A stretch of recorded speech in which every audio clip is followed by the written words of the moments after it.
Hi everybody, what's up? My name is Juan, I am Just One Reader, and this is another Recent Reads wrap-up. Today I will be discussing books numbers 38 through 42 that I have read in 2017. The first book I want to mention very briefly because I've already talked enough about it and how much I disliked it, and that is sadly Ship of Magic by Robin Hobb. This is the first book in her Live Ship Traders trilogy, and I was hugely anticipating this. I thought I was really going to love it, and for a while I thought it was really great.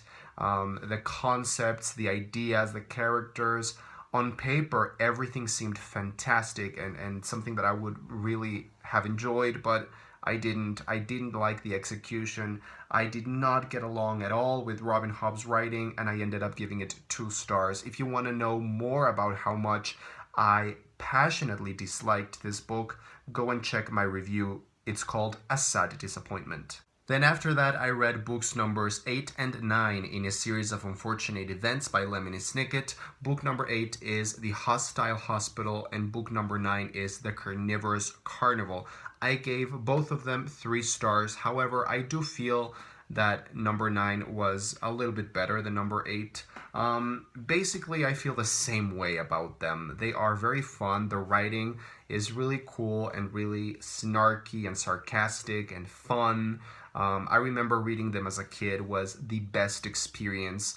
They are also really informative. You learn a lot of different things through these books, through reading these novels. There's, for example, in book 9, there's a lot of talk about déjà vu. There's a talk about William Shakespeare.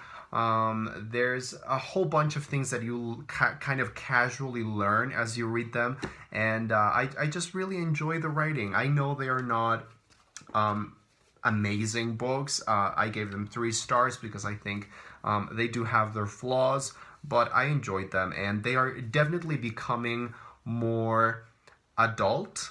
Would I say adult? Yeah, they are becoming more meta as the series comes to a close. We are nearing the end now, so the closer we get to the ending of the series, the books are getting kind of darker. And I've also noticed that it's not just about the Baudelaire children, it's not just about their story and Count Olaf, but the story, the scope of the story is getting a little bit bigger, and it's talking more about the Snicket affair and what happened with this organization called VFD and what does it stand for. And Lemony Snicket, the author and the persona of Lemony Snicket, is also taking a bigger part, a bigger role in this in this story. So like I said, it's becoming a little bit cleverer and more meta, so I'm enjoying them. The next book I read was just spectacular. This is one of my favorite books of the year so far, for sure. That is My Cousin Rachel by Daphne du Maurier. So when you say Daphne du Maurier, people are likely to think Rebecca, because that's like her masterpiece. Well, I think My Cousin Rachel is 1,000 times better than Rebecca. And don't get me wrong, I really enjoyed Rebecca. It was one of my favorite books of 2015, I think. And I really admired it, and it was such a fun experience, and I had never read anything quite like it. However, I do feel that Rebecca was kind of an inconsistent read. The beginning, the first 100 pages or so, were kind of slow, and you were just waiting for something to happen. And the moment that the protagonist and the man, I forgot his name, but the male protagonist, come to the mansion, what's the name, Manderley, that's when the action properly starts, and then you are completely immersed in this wonderful book that is Rebecca. But it was kind of inconsistent. However, My Cousin Rachel completely sucked me in from the very first page. The first chapter of this book is so amazing. I remember sitting here, reading it by the window, closing the book after having read the first chapter, and I immediately said to myself, Holy Virgin Mary, Mother of Christ, this is going to be a fantastic ride. And it was.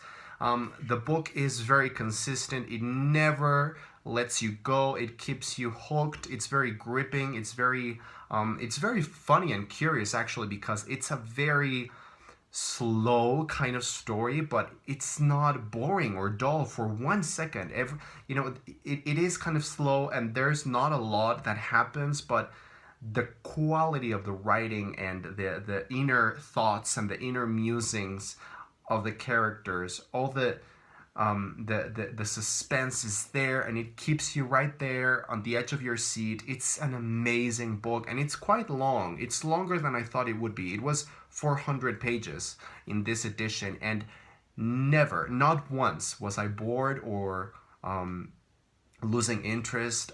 Something that Daphne du Maurier does pretty much in every single chapter of this book is she sort of plays with you, she tricks you and makes you feel like things are happy and comfortable and that the characters are finally at peace with one another. And then she does something at the very end of the chapter where everything becomes so charged with darkness and so intense and so dramatic. And it's not like the usual cliffhanger that you would expect in thrillers, for example, but this is just something else. It's a change tonally. It's a change in tone that makes you really see everything that you just read in a different perspective, and you're just like, oh, are you kidding me? And you just keep reading and reading and reading. This was a fantastic book. I'm just realizing right now that I haven't even told you what it's about. So plot-wise, I will say that this is just a story about a man called Philip Ashley, and he becomes the heir of this estate, like you can see here, of this British estate in Cornwall, and a visitor comes to the estate. This visitor is, of course, Rachel, the title character. She is I don't really want to say that because it's not a spoiler by any means, but I feel like this is the kind of book that I appreciated all the more because I had no idea what it was about. So I would just tell you that it's about this man and this woman who are spending a lot of time together in this very closed quarters kind of very secluded and also very claustrophobic environment. And it's just amazing. Please go read it. This is first and foremost a story about jealousy and passion and madness. And because I am a psychoanalyst and I always like to interpret things in the psychoanalytical way, I thought this was also kind of a play on the Oedipus complex. There's a lot of issues here that make this book incredibly Freudian and incredibly psychoanalytically and psychodynamically accurate, and I just appreciated those little nuances there. So I hesitated to give this book 5 stars. In the end, I am giving it 4.75 at the moment, which is code for, let's see, let's just wait a couple of weeks, let's wait, and I could probably give it 5 stars in the future. And the last book I want to mention today is One of the Boys by Daniel McGarrigle. This is literary fiction, and this novel is very short. It's roughly 160 pages. It is the story of 3 characters, mainly. We have the protagonist, who is a 12-year-old boy, teen, preteen. He has a brother who is a couple years older than he is, and their father, who is this really impressive figure. At the beginning of the story, we see that they are in the midst of a war, which is how they call the divorce between their parents.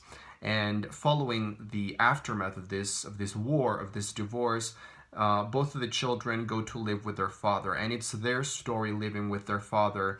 It is a story that I also don't want to tell you guys a lot about because there's a cool shift in tone. At least I found to be a very interesting shift in the tone of the book as it goes on. And I think that has to do with the nature and the subject matter of the book, the themes that it addresses, which are growing up and addiction also is quite an important subject here. It is also a story about the bonds between the members of a family, and particularly brotherhood, and also the relationship that a boy can have or that has with his father. It is also a story about masculinity and yeah, about family. I know this kind of sounds very generic, but it really is a story about all those things. I really enjoyed it. I gave it 4 stars. The writing is really beautiful. It's kind of sometimes it felt like George Saunders, which is funny because George Saunders actually has a blurb or a praise here. It feels a little bit like George Saunders writing in that it is very straightforward. It is beautiful, but it is very sparse, and he doesn't give you a lot of detail. He doesn't give you a lot of characterization. It's like the author is just giving you enough information to work with to be able to figure out and grasp and make something out of this. So I would really recommend it if you enjoy this type of read. I gave it 4 stars. That is it for today's reading wrap up. Thank you very much for watching. I will see you in the comments down below. I am Just One Reader.